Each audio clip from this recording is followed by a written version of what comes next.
with British colonial rule, a new structure of colonial government and politics emerged in different parts of the country. It also marked the beginning of the structure and principles of colonial administration. In fact, the introduction of British administration in Nigeria created a large free trade area as several obstacles to trade were removed. Of southern and northern Nigeria in 1914. I mentioned earlier that the remarkable success of the amalgamation of Lagos colony and protectorate with the protectorate of southern Nigeria in 1906 paved the way for the amalgamation of northern and southern Nigeria on the 1st of January 1914. This led to the emergence of the nation state that is today called Nigeria. Now, the considerations of administrative convenience and economic expediency persuaded Sir, later Lord Frederick Lugard, to amalgamate the separately governed protectorates in 1914. In Abuja, if you leave the airport in Abuja, on your way to Abuja town, by the right, there is a plot of land that has been allocated for what they call the centenary city to be built in Abuja to mark the amalgamation of 1914. But no one is looking at the Lagos factor of 1906, which influenced the amalgamation of 1914. And I thought perhaps Lagos will also consider the possibility of having a centenary city, within its territory to mark that very important milestone in the history of Lagos State. Today, there are many arguments about the amalgamation of 1914, whether it was in the interest of both the North and the South. I've discussed that in this paper, and today many Nigerians believe that that amalgamation was a big mistake. Others say no, it was not a mistake, that has been able to bring together as one nation and one people this whole idea of a nation called Nigeria. That it was now left for us Nigerians to work within the concept of a new nation that was created in 1914.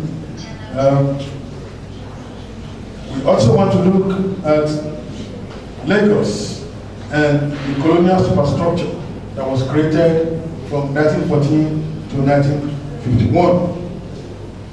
By 1914, it was obvious that although the North and the South have been joined together, but they were administered separately. For example, while in Lagos there was direct rule through the Crown Colony system, with the governor, with his legislative council and his executive and judicial system. In other parts of Nigeria, the system of indirect rule was in force, particularly in areas like in Igbo land, where they did not have the structure of traditional or indigenous political authorities. The British were compelled to create the warrant chief system, which of course led to what is now known as the Aba Women Riots of 1929 to 1930. But while that was going on, Lagos was able on its own, because of the movement of people towards Lagos, to settle in Lagos, to work in Lagos, to go to school in Lagos, and from Lagos to move abroad for further studies. Lagos became the hub of political, economic, and social activities. And it was in Lagos that the crop of what I describe as the first generation of Nigerian nationalists actually emerged. Before we look at that, let us quickly look at the colonial economy. Because when we talk about empire and imperialism, we must also identify with what we call imperial economic policies. Britain did not just come to acquire Nigeria as a territory just for the fun of it. They were interested in trade and profit. And therefore, beginning from the 19th century, Lagos was a strong factor in the economic policies of the British Empire and imperialism. Now, to make travel and commerce and administration more feasible for imperialism, the British, they built roads, bridges, railways, seaports, and harbors, and airports. And that is what you still find in Lagos today. At the time all of this started, somebody asked me a question: why is a particular part of Lagos called Victoria Island? And I said, look, it's a very simple answer. It was called Victoria Island because I remember at the time of conquest, Victoria was the Queen of England. And yes, Victoria was the Queen of England. And that was to show their kind of support and admiration for their queen, to name that beautiful island after Queen Victoria. That's why it's called Queen Victoria Island. It's not just another Victoria, it was named after the queen. So, but it was not all. Now, they had to connect Lagos Island with the mainland. So, bridges have to be built. They have to connect Lagos itself to other parts of Nigeria. Roads were built. They have to construct railways from Lagos to the fact. There's railway from Lagos to Ibadan, somewhere in Jeba, down to Zaria, and up to Kano. Now, this was an opportunity for them to actually economically exploit the interior of Nigeria.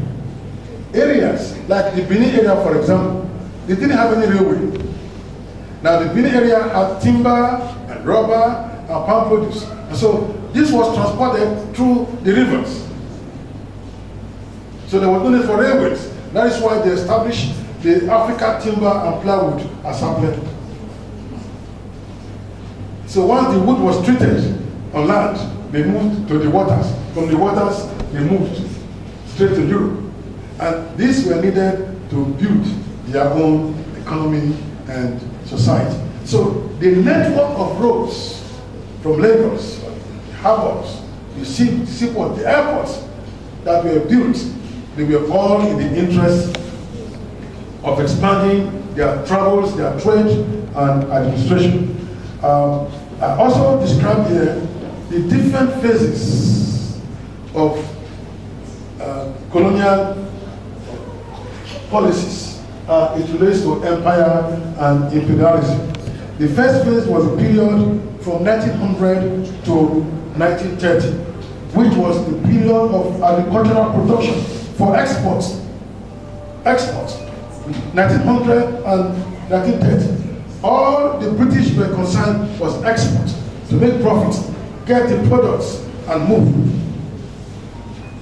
to Europe.